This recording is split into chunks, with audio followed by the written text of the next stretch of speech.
Hola, muy buenas tardes. Un muy cordial saludo desde el Departamento de Ciencias Sociales de la Facultad de Derecho de la Universidad de Buenos Aires. Sea lo primero enviar mis felicitaciones para el querido y brillante colega y amigo Ramón José Narváez por nuevamente mostrar la actitud que a mi humilde juicio ha de ser la actitud que tenemos que priorizar en las facultades de Derecho, que es la de ver a lo jurídico no solamente como una cuestión normativa, sino como un quehacer, un fenómeno, una ciencia de lo social, del proyecto compartido, de la realidad de la vida y no de aquella quimera de normas que a la práctica terminan siendo normas sin seres humanos. Mi segunda felicitación es para el maravilloso equipo de jóvenes bueno, cada día son mayores, ¿no? El tiempo va pasando, la gente crece, no hay nada que hacer,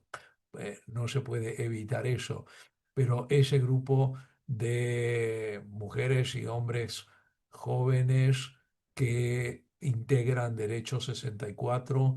y que se han puesto a trabajar de una manera tan comprometida, tan seria y al mismo tiempo tan simpática, que una cosa no excluye a la otra, desde nuestro Departamento de Ciencias Sociales, pero con total autonomía y libertad como corresponde en el tema de vincular a los juegos de video, a los videojuegos, a los juegos electrónicos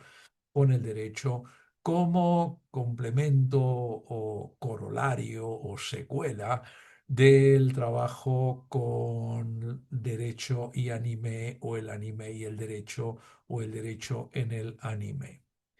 Eh, y voy a decir luego simplemente unas breves palabras acerca de la cuestión de los juegos electrónicos o videojuegos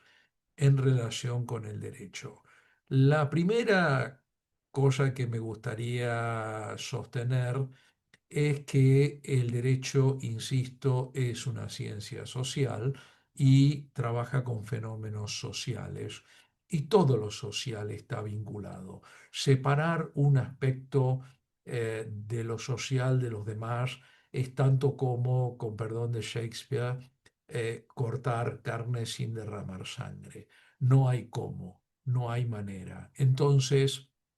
es lógico que lo jurídico se vea reflejado en todo lo demás, en la literatura, en el cine, en los deportes, en la religión, en todos los aspectos, hasta si se quiere, en las comidas. Y por cierto, hay una moda jurídica, y si no, que se diga para aquellos países o aquellos jueces en Argentina hasta hace poco tiempo, y no me extrañaría si esto regresara, no se permitía en la mayoría de los juzgados a un abogado presentarse a una audiencia si no lleva una corbata. Y luego tenemos las togas y tenemos las pelucas y tenemos las disposiciones teatrales del ámbito tribunalicio y demás. Y todo lo social tiene elementos de todo lo social. Los juegos siempre han sido una manera de producir un riquísimo contenido social. Pensemos en la relación del ajedrez, por ejemplo, quizás el juego más emblemático, juego deporte emblemático en gran parte de las culturas humanas, y su vinculación con la guerra y su vinculación con el poder político y demás, y todo lo que se ha dicho y se podría aún decir sobre el ajedrez, pero otro tanto podemos decir sobre el Go, sobre el backgammon, sobre prácticamente todos los juegos, el Ludo que tiene una riqueza política impresionante, los parchís, y todo esto, por supuesto, va moviéndose de acuerdo a la realidad social. A ver, los cuatro palos de la baraja representan muy claramente a los cuatro estamentos sociales de la Baja Edad Media. Los oros son la burguesía, las espadas son los veladores, la nobleza, los palos, los bastos son el pueblo que se pelea a palazos y que trabaja con palos, y las copas no son copas, son los cálices de la Eucaristía, que son la representación del poder del clero. Entonces, lógicamente, así como la sociedad se refleja en los juegos, también se refleja la tecnología. Es lógico que los juegos, vamos, cuando yo era en aquellas remotas épocas, hace más de medio siglo, cuando, bastante más de medio siglo, cuando yo era un niño, bueno, pues era la era del plástico, la era de las baterías, los juguetes no eran tan caros, lo caro era reemplazar las baterías. Luego, cuando mis abuelos me traían uno de esos aviones que hacían ruido y demás, luego mis padres pensaban el presupuesto de pilas que va a tener esto, ¿no?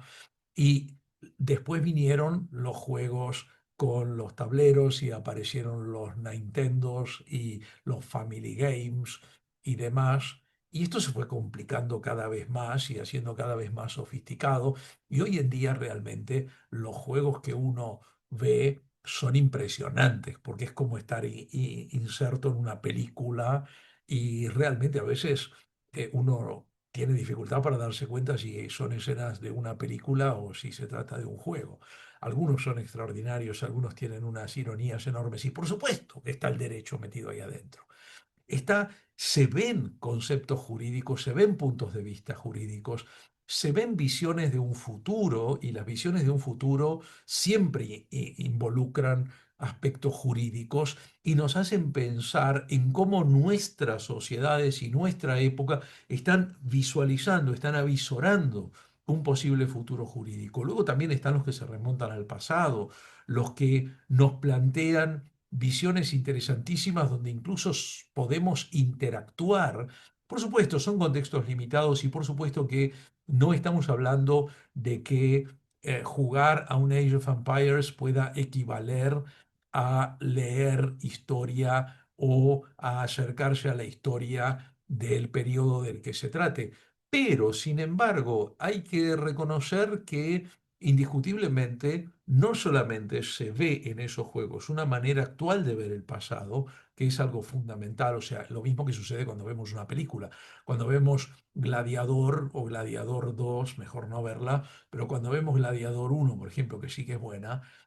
no es que estamos viendo algo que nos muestre la época de Marco Aurelio y de Cómodo. Estamos viendo cómo los Estados Unidos de Ridley Scott, de la época de la película, ven, o por lo menos quienes hacen esta película, ven esa época de Roma. Si vemos la película, discutibilísima película Desirée de 1954, que tiene tanto de historia como yo puedo tener de elefante hindú, pero sin embargo nos permite ver cómo Hollywood en los años 1950 está viendo la época napoleónica, y cómo está visualizando. Es interesante que la película, por ejemplo, en Latinoamérica se vio con el subtítulo La amante de Napoleón, cuando en realidad la película original era Desirée y absolutamente nada más. Entonces, los videojuegos, como elemento de investigación, nos permiten ver cómo vemos nuestro futuro, nuestro pasado y nuestro presente. Por supuesto, cuando decimos vemos en una primera persona del plural, normalmente no somos nosotros. O sea, los que vivimos y las que vivimos en el mundo periférico, aunque ustedes estén más cerca de Estados Unidos y más lejos de Dios, quién sabe, pero lo cierto es que no somos en general los productores de los videojuegos. Claro, a veces hacemos y muy buenos, pero en general la mayor parte del paquete de videojuegos provienen de culturas que son otras. y la cultura norteamericana, la cultura europea, la cultura japonesa, la cultura china, etcétera. Cuando digo primera persona del plural es entonces una licencia, porque en general cuando nosotros vemos el futuro, cuando nosotros vemos la ficción científica, la vemos de otra manera. Creo que el mejor ejemplo que estamos teniendo en este momento en el mundo es la serie de televisión El Eternauta de Argentina, que posiblemente por primera vez sea un éxito mundial de ficción científica originado en el fin del mundo, ¿no? Por no decir en lugar de fin una palabra de características biológicas. Eh, pero lo cierto es que esto nos está hablando de cómo vemos lo jurídico. Y la verdad de las cosas es que lo jurídico es fundamentalmente una visión de algo, en el sentido de que lo jurídico, si fueran las normas, yo podría cruzar con total tranquilidad en el Distrito Federal si voy pisando las líneas blancas, porque los automovilistas todos van a pararse para que yo cruce. Si yo hago esto, de acuerdo a mi humilde experiencia en el Distrito Federal o en la ciudad de Buenos Aires, los días de mi vida están muy contados y difícilmente ni siquiera estaría llegando a hablar en este momento con ustedes. De manera que la cuestión es que lo que nos pueden mostrar los videojuegos como elemento de investigación es algo mucho más importante que la norma. Nadie, por lo menos en nuestros países, nadie cruza la calle cuando cambia el semáforo, sino que primero mira si pararon los coches y recién después cruza. Entonces, lo que los videojuegos nos pueden estar mostrando es justamente cómo vemos la realidad y desde la realidad cómo vemos el pasado y desde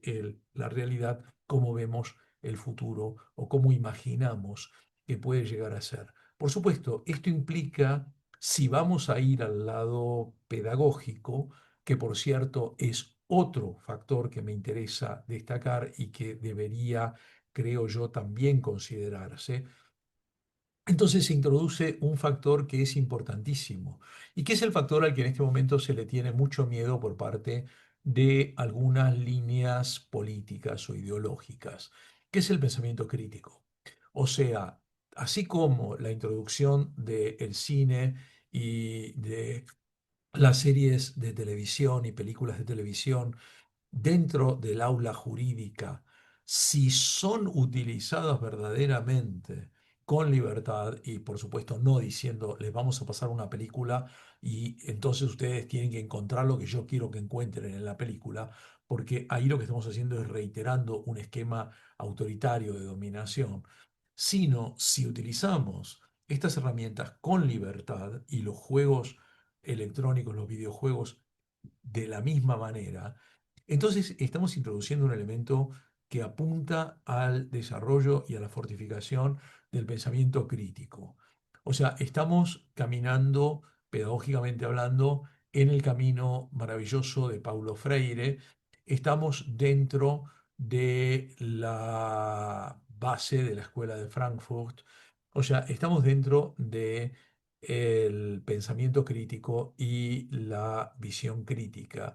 Y esto es justamente a lo que en este momento, dentro de esta oleada de antihumanismo que estamos viviendo de manera realmente espantosa, horrible, en gran parte del mundo, este triunfo del antihumanismo, esto es algo que es un salvavidas, es un cable a tierra, es una botella hacia el futuro.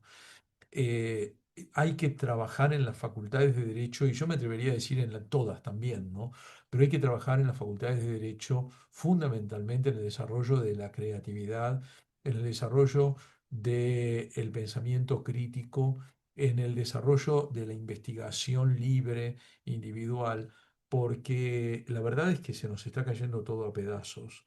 y necesitamos transformar a las facultades de derecho no en centros de replicación de un mundo horrendo como el que estamos viviendo, un mundo con hambre, con guerras, con genocidios, con violencia interminable, con carencias colosales de enorme parte de nuestra especie. Y si las facultades de Derecho no van a servir como un semillero de esperanza, y esa esperanza solo puede surgir de un pensamiento crítico, innovador, creativo, contestatario, si no van a servir las facultades de Derecho para esto, realmente creo que las facultades de Derecho habría que cerrarlas y transformarlas en centros comerciales o en algo, estacionamientos, algo que fuera de mayor servicio. Porque si nuestras facultades de Derecho van a servir para consolidar el mundo horrendo en el que estamos viviendo y potenciarlo y dedicarnos fundamentalmente a preparar personas al servicio del capital o personas que se consideren a sí mismas como